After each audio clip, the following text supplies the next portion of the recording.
সকালে ওই শুকনো কাঠ জোগাড় করতে হবে, সেগুলো বাঘমুন্ডি নামতে হবে। আপনাদের মেন কাঠ কুড়িয়ে সেগুলো বাঘমুন্ডি নিয়ে বিক্রি করলে কিছু উপার্জন হবে, হ্যাঁ। সেই টাকা দিয়ে আপনাদের সংসার চলবে, তাই তো? না এই দুটো মিলে দুটো মিলে 2-250 টাকা। নির্জন একটা জায়গায় পাহাড়ের মাথায় উনি কিন্তু কাঠ কাটছেন একা, তো ওনাদের জীবিকার জন্য কিন্তু এই কষ্ট করতে হয়। নিলিবিলি একটা গ্রাম, মানে একবারে নিলিবিলি জায়গায় কটা পরিবার বসবাস করে, আদিবাসী পরিবার, অযোধ্যা পাহাড়ের একবারে হিলটপের কাছে। তো এখানকার যে মানুষের জীবন সংগ্রাম, জীবনধারা খুবই কঠিন হচ্ছে। দেখুন, আর টেন্টটা সবে বের করা হলো। পুরুলিয়ার অযোধ্যা পাহাড়ে অনেক আদিবাসী গ্রাম আছে, মানে ছোট ছোট আদিবাসী গ্রাম আছে। যদি আপনি বাইক নিয়ে আসেন তাহলে এই গ্রামগুলো কভার করা যায়, বা এই গ্রামের মানুষের সঙ্গে কথা বলা যায়, বা এই গ্রামগুলো দেখানো যায়। আপনি যদি এমনি ট্রেনে বা বাসে আসেন বা গ্রুপভাবে আসেন তবে কিন্তু এগুলো অসম্ভব হয়ে পড়ে। তো আমরা বাইকে এসেছি, ঘুরতে ঘুরতে একটা গ্রাম চোখে পড়লো।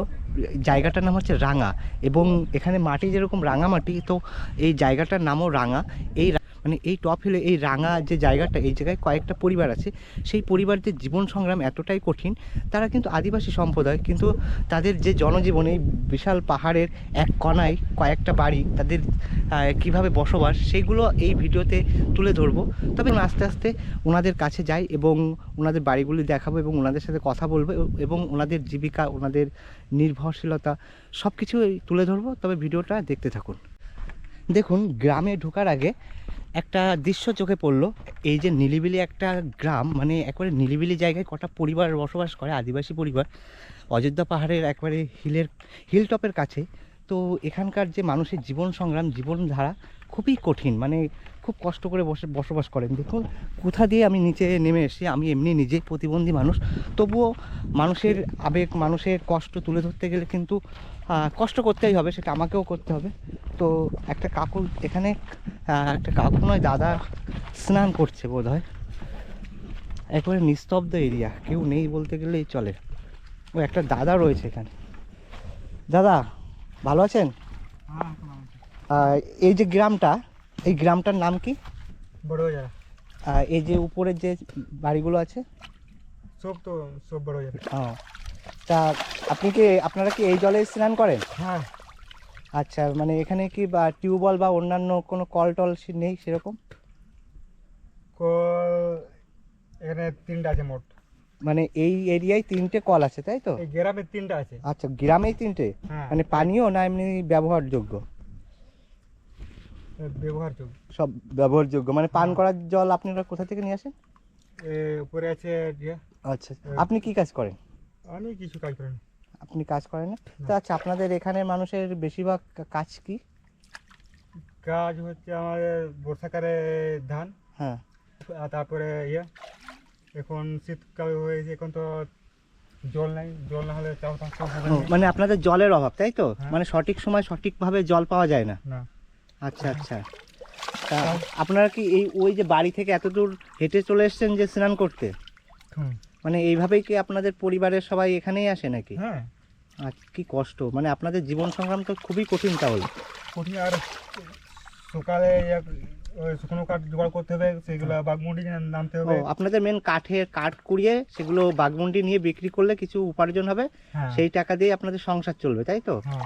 আচ্ছা আচ্ছা। আপনারা রেশন টেশন পান তো? এরকম না। হ্যাঁ। আচ্ছা, যাই হোক। মানে আপনার পরিবারে কয়জন আছে? মোটামুটি 7 জন। আচ্ছা আচ্ছা, 7 জন। তাহলে মানে আপনাদের যা ইনকাম হয় ওতে সংসার চালানো তো খুবই কঠিন, খুবই কষ্টকর। কি করবে? কিছু করারও নেই, তাই তো? তাই এই যে নিস্তব্ধ এরিয়াতে আপনারা থাকেন, ভয় লাগে না যে কোনো সময় পশুর আক্রমণ? হাতি টাতি তো বেরিয়ে আসে। কি করবে? কিছু করারও নেই, তাই তো? না, হাতি তো কিছু করবে কেন, যে ইয়ে করবে। যেমন এখানে মনে করো উদাহরণ, এখানে সাপ আছে। হ্যাঁ। সাপ যদি আপনি যদি ঠেঙ্গায় নিয়ে হুড়কাবেন, ইয়ে করবেন, তাহলে ও নিশ্চয়ই মারতে আসবে। তো আসবে না। ঠিক ঠিক বলেছেন। এই জল খাওয়া যায়? এই জল তো নদীর জল। নদীর জল, তাই তো? এটা কোন নদীর জল? এটা হাতনাদা গ্রাম আছে উপরে, ওইখানে ড্যাম আছে, হ্যাঁ, ওইখান থেকে চলে যাচ্ছে এটা দিয়ে বাবনি পৌঁছে যাচ্ছে। আচ্ছা আচ্ছা, ঠিক আছে, অনেক কিছু জানতে পারলাম, ভালো থাকবেন। হ্যাঁ, হ্যাঁ আসছি তাহলে। ঠিক আছে। এই দাদাটার সাথে কথা বললাম, তো ওনাদের কিন্তু মেন কাজ হচ্ছে বা কাঠ সংগ্রহ করে, কাঠ সংগ্রহ করে বাজারে নিয়ে যায়, বিক্রি করে কিছু উপার্জন হয়, তাতেই কিন্তু সংসার চলে। হাঁপিয়ে গেছি কারণ এই ঢ্যাক উঠছি তো। আর মেন কথা হচ্ছে এখানকার মানুষের জীবন সংগ্রাম কিন্তু খুব কঠিন। মানে এই যে আদিবাসী সম্প্রদায় যারা আছে, আমরা যারা ট্যুরে আসি বা ঘুরতে আসি, আমরা কিন্তু সৌন্দর্যটাই উপভোগ করতে আসি, কিন্তু এখানকার মানুষের দুর্দশা অনেকে বুঝতে পারি না। কিন্তু আমার এই সব মানুষের জীবন সংগ্রাম তুলে ধরতেই কিন্তু ভালো লাগে। তো চলুন আস্তে আস্তে আরও সামনের দিকে এগিয়ে যাই।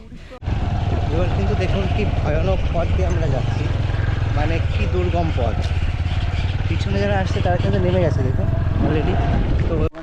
তো আমরা এই বাইকে করে যখন যাচ্ছিলাম জিলিং শেরিং, তখন এই কাকুর সাথে হঠাৎ দেখা হলো। নির্জন জায়গায়, একদম নির্জন একটা জায়গায় পাহাড়ের মাথায় উনি কিন্তু কাঠ কাটছেন একা। তো ওনাদের জীবিকার জন্য কিন্তু এই কষ্ট করতে হয়, কাঠ কেটে জীবিকা অর্জন করবে। এবং দুপুরবেলায় এসছে এখনো, মানে দুপুরবেলায় এসছে এখনো কাঠ কাটছে। তো আমরা বাইকে যেতে যেতে ওনার দেখে আমরা দাঁড়িয়ে পড়লাম। হ্যাঁ, এটাই আমার প্রধান জীবিকা, কাঠ কাটা। না পুরোটা নাই, তো ফাঁকা টাইমে। আচ্ছা, ফাঁকা টাইমে কাঠ কাটে।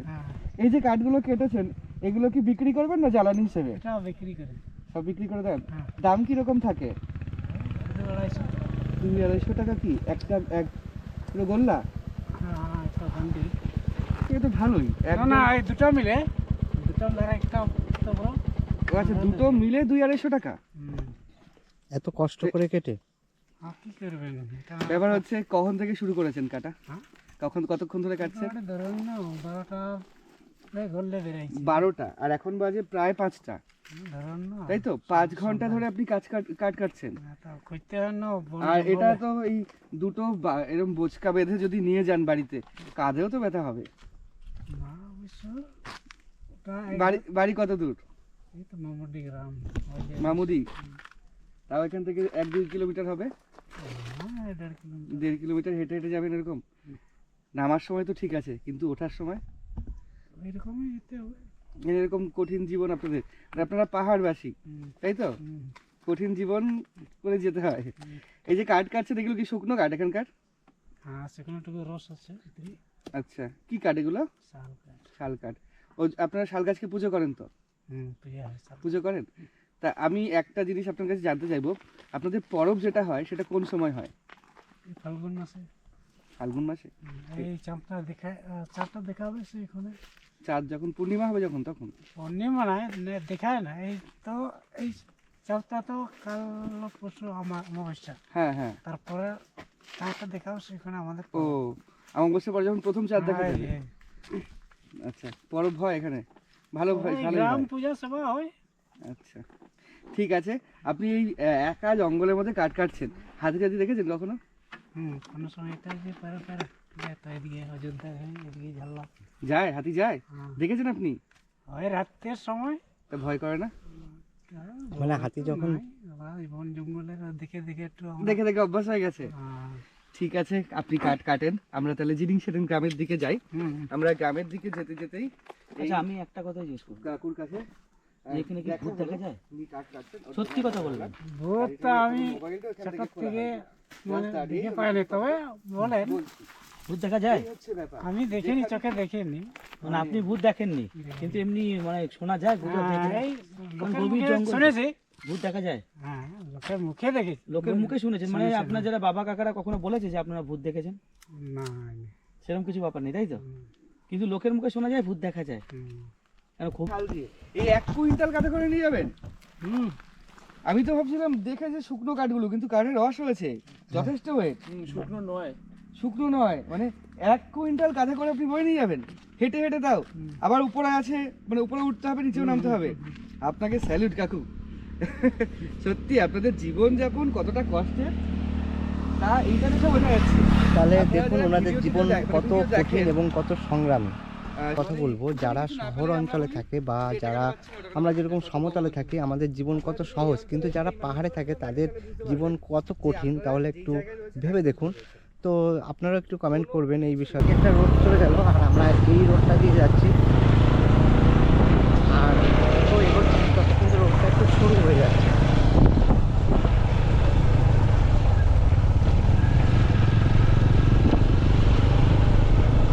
আর এই রাস্তাগুলো কিন্তু গ্রামের দিকে রয়েছে।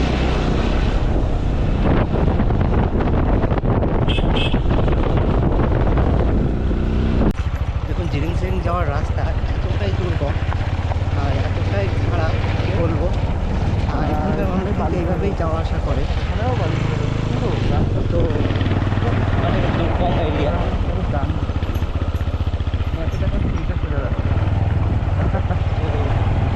এই পরিবেশে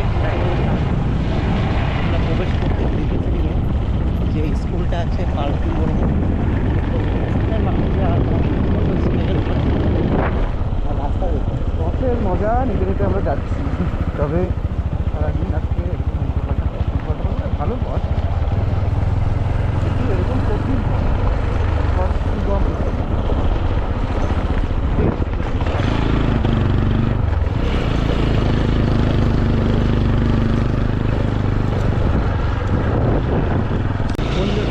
এবার জিরিং উদ্দেশ্যে রওনা হয়ে গেলাম, যেটা মানসী মোড় যে স্কুলটা আছে আর সেই গ্রামে যাবো। কিন্তু এই যে পথ, এই পথ কিন্তু একটু ভয়ানক পথ, যে কোনো সময় হাতি বেরিয়ে আসতে পারে।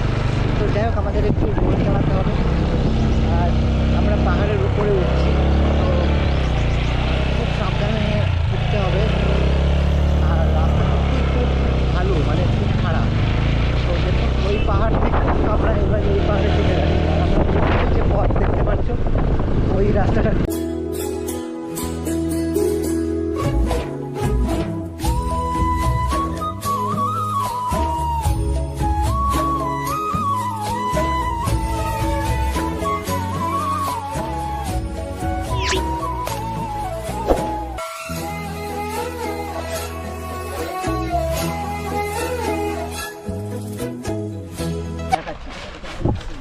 তো ক্যাম্পটা খাটানো শুরু হচ্ছে দেখুন, আর টেন্টটা সবে বের করা হলো। কার ফোনে করছো ভিডিও? তোমারটা কোথায়? আমারটাই হয়েছে না। ভিডিও করছো? কি করে করবো? আমার কাছে দিয়ে দাও।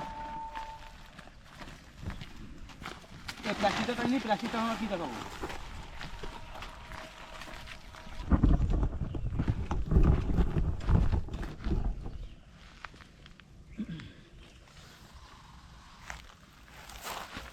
দাও।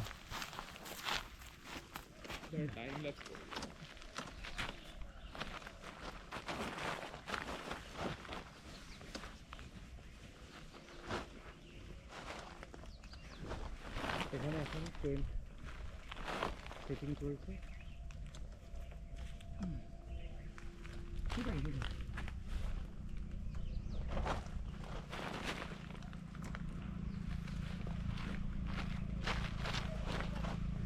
পৌঁছে গেলাম বরন্তী ড্যাম। এই দিক হচ্ছে বরন্তী ড্যাম, যেটা আপনাদের আসার সময় দেখাচ্ছিলাম। এবার বরন্তী ড্যামটা ছাড়িয়ে এসে কিছুটা দূর এসেই কিন্তু ঘন জঙ্গলের মধ্যে টেন্ট খাটিয়ে নিয়েছি, ক্যাম্প দেখুন এই যে। আর এখানে কিন্তু পলাশ, বিভিন্ন গাছের, আর কিছুদিন পর কিন্তু পলাশ ফুটবে। এখানে কিন্তু ভিড় হয়ে যাবে, কিন্তু পলাশ গাছ তো এখনও পলাশ ফুল ফোটেনি। তো ক্যাম্প খাটিয়ে নিয়েছি, এবার খাওয়া দাওয়া করবো। মানে বিরিয়ানি নিয়ে এসেছি, এই যে বিরিয়ানি। তো খাওয়া দাওয়া করে এবার আবার বেরিয়ে পড়বো বাড়ির উদ্দেশ্যে। তো অনেক 3 দিন বেরিয়েছি, এই যে। একটু ব্যাস, এবার আরামসে এখানে বসে পড়ো। আমার মনে হয় কি বলতো, হ্যাঁ, বিরিয়ানিটা কিন্তু খুব সুন্দর এবং টেস্টি। দাদা বৌদির বিরিয়ানি, মানে আমাদের কলকাতার ব্যারাকপুরের দাদা বৌদি না, এটা কোন জায়গায়, জায়গাটার নাম কি ছিল? বলরামপুরের। গরম গরম খেলে আরও ভালো লাগতো, কিন্তু আমরা যে জায়গাটা আছি গভীর জঙ্গল, চারিপাশে জঙ্গল। মন ভাঙানি বিরিয়ানিটা। আরে আমি গন্ধই পাচ্ছিলাম তখন, ভালোই মানে মনেই হচ্ছিল ভালো হবে।